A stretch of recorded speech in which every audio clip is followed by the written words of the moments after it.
वाल्मीकि रामायण में श्री हनुमान जी जानकी जी के दुख को देखकर बहुत दुखित हो गए और उन्होंने कहा कि देखो, पृष्ठ मारोह में देवी, हे देवी मेरी पीठ पर चढ़ जाओ,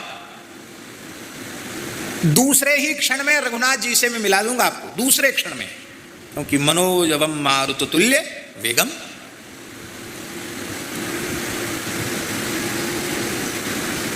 हनुमान जी में शक्ति कितनी है? लक्ष्मण शक्ति के समय हनुमान जी ने कहा, खौलते हुए तेल के कड़ाह में सरसों के कुछ दाने डालो, वे परिपक्व नहीं हो पाएंगे, उसके पहले कहो मेरू मदराचल को खाकड़कर में यहां ले आऊं। हनुमान जी कोई सामान्य हनुमान जी क्या समझ रखा है हनुमान जी को आपने? भले ही हम विनोद में ही कह रहे हो, लेकिन माना राम जी से, भगवान श्याम सुंदर से लोग डरते नहीं हैं। हनुमान जी कहीं बैठ जाए महाराज सब डरते हैं। जो गाड़ी वाले ना वो भी पोंपों कर देते वहाँ। हमने कहा पोंपों क्यों किया? अरे बोले हनुमान जी का मंदिर लो।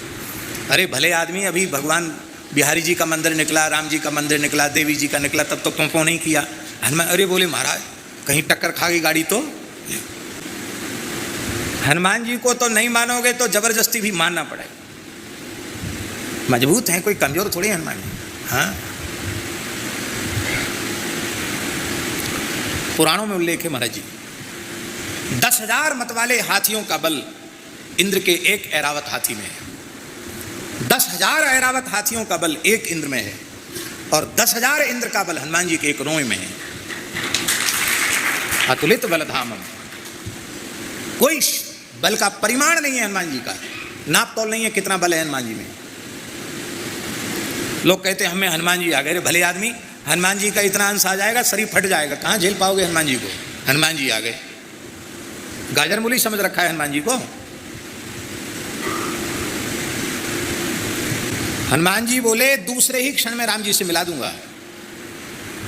जानकी जी बोली कि तुम हमको पीठ पर ले चलोगे, राक्षसों को पता चल जाएगा, वो सब लड़ने लग जाएंगे, अस्त्र शस्त्र का प्रहार करेंगे, मैं तो क्षत विक्षत होकर नीचे गिर जाऊंगी और तुम्हारा उद्यम व्यर्थ हो जाएगा, तुम अकेले राक्षसों से कैसे लड़ोगे?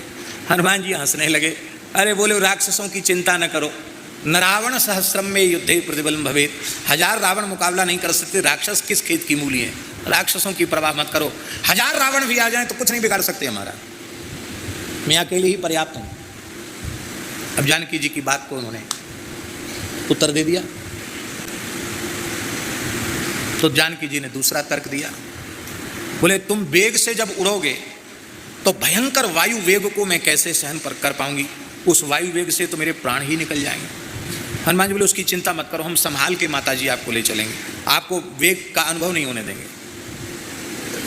जानकी जी बोली हम ऊपर से समुद्र की ओर देखेंगे, वो डर के मारे तो मेरे प्राण निकल जाएंगे, और कहीं किसी राक्षस ने आक्रमण किया, मैं कहीं तुम्हारी पीठ से कूद गई और समुद्र में गिरी तो यादसा मन्नमुत्तमम, जलचरों का भोज्य बन जाऊंगी, फिर तुम्हारा उद्यम व्यर्थ हो जाएगा। राजी नहीं है जानकी जी जाने के लिए। हनुमान जी बोले वो सब जितने प्रश्न है सबका समाधान हमारे पास है। राक्षसों के लिए अकेले मैं पर्याप्त हूँ, रावण के लिए, 1000 रावण के लिए अकेले पर्याप्त हूँ, समुद्र में गिरने नहीं दूंगा, वायु के वेग को लगने नहीं दूंगा, और राम जी से मिला दूंगा। अब क्या बाधा है माता जी? बोली देखो हनुमान अब क्या बतावें तुमको, जिस समय रावण मेरा हरण करके ले गया उस समय परवश थी, भड़ियाई करके ले गया। मानस जी में भड़ियाई शब्द लिखा है, ये भड़ियाई बुंदेली शब्द है। भड़ियाई उसको कहते हैं, तो चोरी डकैत एक भड़ियाई होती है, नजर छुपा के नजर बचा के ले जाना। तो इसलिए तो जानकी जी ने कहा सठ सुने हरि आने मोई, अधम निलज्ज लाज नहीं तोई। तो मैं परवश थी, रावण मुझे उठा के ले आया, पर मैं पतिव्रता हूँ। उस समय तो पराधीन थी, परवश थी, उठाकर रावण ले गया, रथ पर बिठा लिया, लेकिन अब मैं अपनी इच्छा से किसी भी पुरुष शरीर का स्पर्श नहीं कर सकती। हनुमान जी हंसे, बोले ये दुहाई माता जी न दो तो अच्छा है। क्यों? आपने हमको सुत कह दिया, बेटा कह दिया, और मैंने आपको माता कह दिया। अब देखो ध्यान से सुने, सन्यासी का धर्म है कि काष्ठ की बनी हुई स्त्री का भी स्पर्श न करे। सन्यासी माने विरक्त साधु का धर्म है, स्त्री का स्पर्श न करे, स्त्री दर्शन न करे, नजर मिलाकर बातचीत न करे।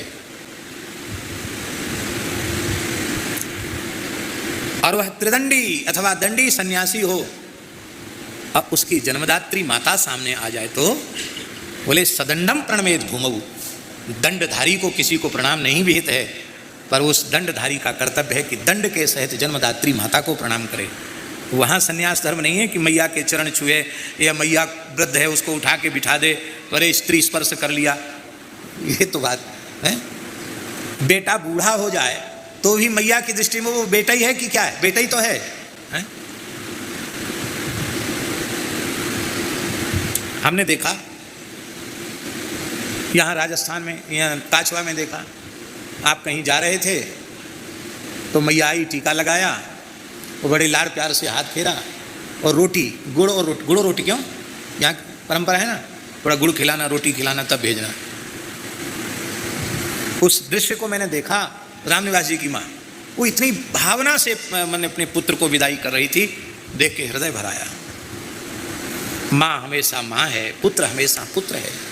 रामकृष्ण परमहंस देव जी के वचनामृत में एक बात दास को बहुत प्यारी लगी, बोले चाहे जितना उच्च कोटि का साधक हो, संत हो, मुक्तात्मा हो, उसे जन्मदात्री माता को प्रकृति के रूप में नहीं देखना चाहिए, उसे जन्मदात्री माता को अपने लिए साक्षात जगदम्बा के रूप में देखना चाहिए। मेरे लिए जगदम्बा यही है। तो अब कहाँ बाधा रह गई कि रावण उठा के ले गया और हम पीठ पर चढ़ा लें तो आपका धर्म बिगड़ जाएगा। जानकी जी इतने तर्क वितर्क क्यों कर रही? जब इतना रो रही है राम जी के लिए तो स्वीकार कर लेना चाहिए। उसका मूल कारण है प्रपत्ति सिद्धांत की, शरणागति धर्म की आचार्य श्री जानकी जी हैं। और ये शरणागति धर्म तो महाराज इतना अधिक दुर्लभ है कि शरीर दे दो, प्राण दे दो, कोई मस्तक मांगे तो मस्तक दे दो, पुत्र मांगे पुत्र दे दो, घर मांगे घर दे दो, पर किसी अपात्र कुपात्र के सामने प्रपत्ति सिद्धांत का वर्णन न करो, क्योंकि शरणागति प्राण है। किसका प्राण है? रस रूपा भक्त, प्रेम लक्षणा भक्ति का भी प्राण तत्व जो है वो शरणागति है।